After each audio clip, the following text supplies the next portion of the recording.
द्रुमाद्रुमं केचिदभिद्रवन्ति शिदौ नगक्रान् निबदन्ति केचित् महीदलात् केचिदुदिर्न वेगा महाद्रुमाक्रन्याभिसबन्दन्ति पायन्तमन्य प्रहसन्नुबैति हसन्तमन्य प्रदुनन्नुबैति रुदन्तमन्य प्रणदन्तुबैति नदन्नमन्य प्ररुदन्तुबैति क्षमाकुलं तत्कविसैन्यमासीन् मधुप्रभानोत्कटसत्त्वज्येष्ठं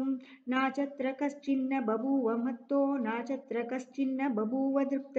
ततो वनं दैबरिवक्ष्यमाणं द्रुमांश्च विद्वं सितपत्रपुष्पान् समीक्ष्य कोपा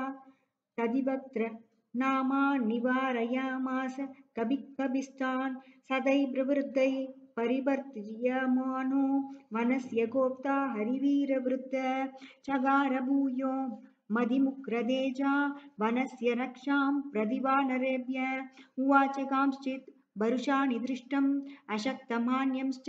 दलैर्जगान समेत्य कैश्चित् कलहं चकार तदैव साम्नोपजगामगांश्चेत् सदैर्मदात् संपरिवार्यवाक्यैर्बलाच्चदेन प्रतिवार्यमाणैः प्रदर्शितस्तस्यक्त भये समेत्य प्रकृक्ष्यते चाप्यनवेक्ष्य दोषं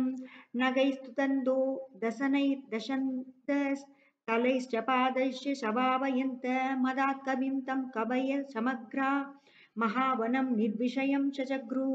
इत्यार्षे श्रीमद् रामायणे वाल्मीकिये आदिकाव्ये चतुर्विंशतिसहस्रीकायां संहितायां सुन्दरकाण्डे मधुवनप्रवेशो नाम